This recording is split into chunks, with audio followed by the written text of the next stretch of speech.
உப்பில்லா அப்பன் ஒப்பிலி அப்பன் அந்த பெருமாள். அந்த பெருமாளுடைய பிரசாதத்துல ஏன் அவங்க உப்பே சேர்க்காம தளிகை பண்றா, ஏன் உப்பே சேர்க்காம அவங்க சமைக்கிறாங்க அப்படின்றது நம்மள நிறைய பேருக்குள்ள எழக்கூடிய ஒரு கேள்வியா இருக்கும். பெரியவர்கள் அழகா சொல்லுவாங்க. என்ன அப்படின்னா, வைகுண்டத்துல ஏகப்பட்ட புஷ்ப செடிகள் இருக்குமா. அது எப்படி இருக்கும் அப்படின்னா, 10 புஷ்ப செடிகள் இருக்குமா, 11வது இடத்துல துளசி செடி இருக்குமா.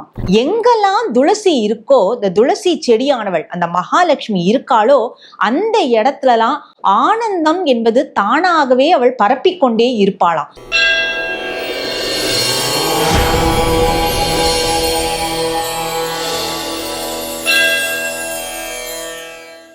ஸ்ரீமதே ராமானுஜாய நமஹா. தெய்வ தமிழ் டிவி நேயர்கள் அனைவருக்கும் இனிய வணக்கம். நாம பொதுவாகவே எத்தனையோ கோவில்களுக்கு போகக்கூடிய பக்தர்களாகத்தான் இருப்போம்.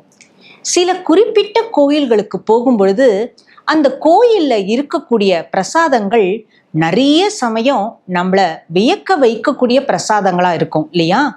அதுல குறிப்பா சொல்லணும் அப்படின்னா, கும்பகோணத்துல இருக்கக்கூடிய ஒப்பிலியப்பன் கோவிலுக்கு போனோம் அப்படின்னா, அங்க பெருமாளுக்கு அவங்க நைவேத்தியம் செய்யக்கூடிய பிரசாதமும் சரி, நமக்கு ஒப்பிலியப்பனின் பிரசாதம் அப்படின்னு கொடுக்கக்கூடிய அந்த பிரசாதத்திலையும் சரி, உப்பே இருக்காது அப்படின்றது நம்மள நிறைய பேருக்கு நிச்சயமா தெரிஞ்சிருக்கும்.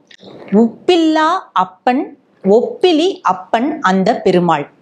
அந்த பெருமாளுடைய பிரசாதத்துல ஏன் அவங்க உப்பே சேர்க்காம தளிகை பண்றா, ஏன் உப்பே சேர்க்காம அவங்க சமைக்கிறாங்க அப்படின்றது நம்மள நிறைய பேருக்குள்ள எழக்கூடிய ஒரு கேள்வியா இருக்கும். அப்படி அந்த உப்பிலியப்பன் ஒப்பில்லா அப்பனின் பிரசாதங்கள் ஏன் உப்பில்லாமல் பகவானுக்கு நிவேதனம் செய்யப்படுகிறது இன்று வரை, இன்னும் நம்மளுடைய காலத்துக்கு அப்புறமும் கூட எத்தனை யுகங்கள் ஆனாலும் அந்த பகவான் தனக்குன்னு ஏற்கக்கூடிய பிரசாதங்கள் அப்படிங்கிறது உப்பில்லாமல் தான் அவன் ஏற்க போகிறான் அப்படிங்கிறதுக்கு முன்னாடி இருக்கக்கூடிய கதையை பத்தி தான் இன்றைய நிகழ்ச்சியில நாம பேசி தெரிஞ்சுக்க போறோம். இந்த உப்பிலியப்பன் கோவில் எங்க இருக்கு அப்படின்னா, கும்பகோணத்துல இருக்கு. இந்த கும்பகோணத்துல இருக்கக்கூடிய இந்த உப்பிலியப்பன் கோயில் இருக்கிற இடத்த பொதுவா திருவிண்ணகரம் அப்படின்னு தான் இன்னி வரைக்கும் நாம குறிப்பிடுறோம். இந்த திருவிண்ணகரம் ஒரு காலத்துல எப்படி இருந்தது அப்படின்னா, நிறைய துளசி செடிகள் மட்டுமே அடர்ந்து படர்ந்து அழகா வனமா இருந்த ஒரு இடமா, துளசி வனமாகவே இருந்துதான் அந்த இடம். அந்த இடத்துக்குள்ள போனோம் அப்படின்னாலே இன்னைக்கு நம்மள வரவேற்கிறது உப்பிலியப்பனுடைய கழுத்தில், திருக்கழுத்தில் அணிந்திருக்கக்கூடிய அந்த துளசி மாலையின் வாசனை. அதே இடத்துல ஒரு காலத்துல அது எப்படி இருந்தது அப்படின்னா, அந்த துளசியில் இருந்து வரக்கூடிய வாசம் தான் அங்க சுற்று வட்டாரத்துல இருக்கக்கூடிய அத்தனை பேரையும் வரவேற்கக்கூடிய ஒரு வாசமாக இருந்ததாம். அப்படிப்பட்ட அந்த துளசி வனத்துல மார்க்கண்டேய மகரிஷி இருந்தார். பொதுவா நாம துளசியை என்னன்னு சொல்லுவோம் அப்படின்னா, பகவானுக்கு ரொம்ப ரொம்ப பிரியமான ஒரு விஷயம் எது அப்படின்னா அது அந்த துளசி தான். பகவான வேற எந்த புஷ்பங்களோட பார்க்கிறோமோ இல்லையோ, ஆனா துளசி மாலை இல்லாமல் திருமாலை நாம பார்க்கவே முடியாது.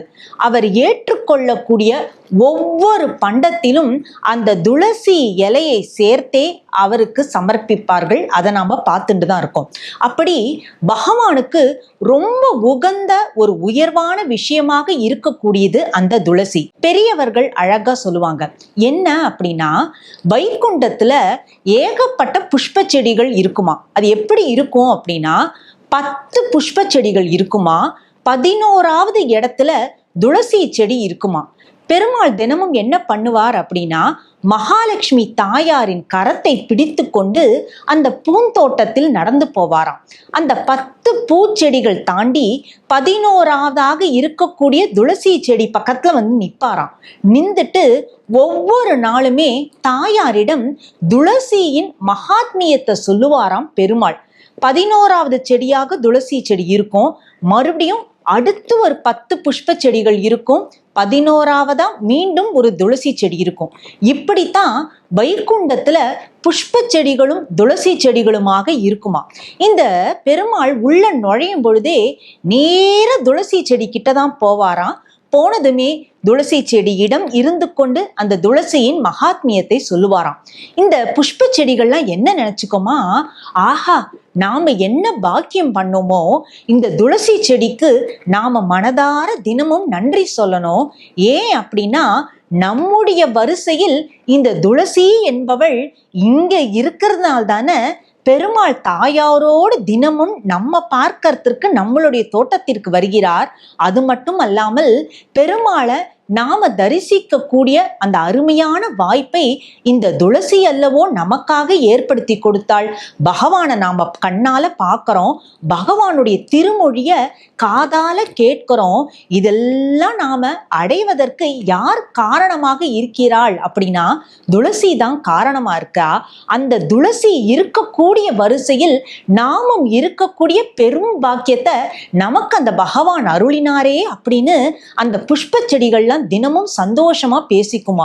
அப்படி எங்கெல்லாம் துளசி இருக்கோ, இந்த துளசி செடியானவள் அந்த மகாலட்சுமி இருக்காளோ அந்த இடத்துலலாம் ஆனந்தம் என்பது தானாகவே அவள் பரப்பிக்கொண்டே இருப்பாளாம். நம்மளுடைய இல்லங்கள்லாம் பார்த்தோம் அப்படின்னா கூட அதனாலதான் நம்ம ஒரு துளசி மாடம் வச்சு துளசியை வைக்கிறோம். ஒரு துளசி செடி இருந்தாலே அந்த இடத்துல ஆனந்தம். அப்படின்னா ஒரு காலத்துல திருவிண்ணகரத்துல அவ்வளவு துளசி செடிகள் துளசி வனமா இருந்ததாம். அந்த இடத்துல ரொம்ப ஆனந்தமாக மார்க்கண்டேய மகரிஷி திருமாலை நோக்கி கடும் தவம் புரிந்தாராம். அவருடைய கடும் தவம் புரிந்தார் இல்லையா, அந்த கடும் தவம் எந்த வேண்டுதலை முன்னிறுத்தி அவர் பண்ணினார் அப்படின்னா திருமாலே எனக்கு மாப்பிள்ளையாக வர வேண்டும் அப்படின்றதுதான் அவருடைய வேண்டுதலாக இருந்ததாம். தொடர்ந்து பல காலம் தவம் பண்ணிட்டே இருந்தாராம். வைகுண்டத்திலிருந்து ஸ்ரீ வைகுண்டத்திலிருந்து ஸ்ரீதேவி பூதேவி சமேதராக இருக்கக்கூடிய பகவான் இதை பார்த்துட்டே இருந்தார். உடனேயே அந்த பூதேவி பூமாதேவியாக இருக்கக்கூடியவள் நான் மண்ணுக்கு போக வேண்டும், மார்க்கண்டேய மகரிஷி என்னை தன் மகளாக வளர்க்க வேண்டும் அப்படின்னு சங்கல்பித்து கொண்டு அந்த துளசி வனத்துல தான் ஒரு சிறு பெண் குழந்தையாக திரு அவதாரம் புரிந்தாளாம். இந்த கும்பகோணத்தை பொதுவா பாஸ்கர கஷேத்திரம் அப்படின்னு சொல்லுவோம். இதே கும்பகோணத்துலதான் ஒரு இடத்துல என்ன ஆச்சு அப்படின்னு பார்த்தோம்னாக்க ஒரு முனிவர், அவர் மேதாவி மகரிஷி அப்படின்னு பேரு. அவரும் என்ன பண்ணினார் அப்படின்னாக்க நிறைய மகிழ மரங்கள் இருந்த ஒரு வனத்துல அவர் ஆசிரமத்தை அமைத்து கொண்டு அவரும் திருமாலை நோக்கி கடும் தவம் புரிந்தார். அவருடைய தவமும் என்னவாக இருந்தது அப்படின்னா அந்த திருமாலே தனக்கு மாப்பிள்ளையாக வர வேண்டும் என்ற கனவு இருந்தது.